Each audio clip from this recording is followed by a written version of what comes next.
রোজ সন্ধ্যাবেলায় মনে হয় সেই লোকাল ট্রেনে ছোলা মাখার কথা।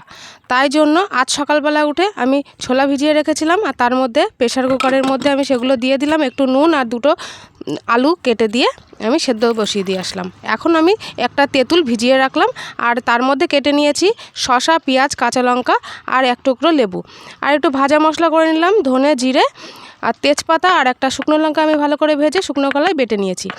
এবারে আমি সেদ্ধ করা ছোলা আর আলুগুলো নিয়ে চলে আসলাম, আলুগুলো পিস করে নিয়েছি ছোটো ছোটো করে, আর তার উপরে দিয়ে দিলাম সেদ্ধ করা ছোলা। ছোলাগুলো দিয়ে দেওয়া হয়ে গেছে। এবারে আমি দিয়ে দিচ্ছি শসা কুচি, পেঁয়াজ কুচি আর লঙ্কা কুচি। লঙ্কা কুচি দেওয়ার পরে আমি দিয়ে দিলাম ভাজা মশলা, চাট মশলা, স্বাদ মতো লবণ, একটু তেঁতুলের কাঠ 2 চামচ, আর দিয়ে দিলাম লেবুর রস। এবারে আমি 2 চামচ দিয়ে এই যে ভালো করে ঝাঁকানাকা করে ভালো করে আমি মিশিয়ে নিচ্ছি। তারপর আমি একটা বাটিতে তুলে নেব। বাটিতে তুলে নিয়ে আমি ওপর থেকে একটা পুদিনা পাতা দিয়ে দিলাম। আর দেখতে কেমন লাগছে দেখুন, দারুণ হয়েছে, একদম ট্রেনের মতো। আমার আর আমার মেয়ের খুব ফেভারিট। আপনাদের কেমন লাগলো অবশ্যই জানাবেন।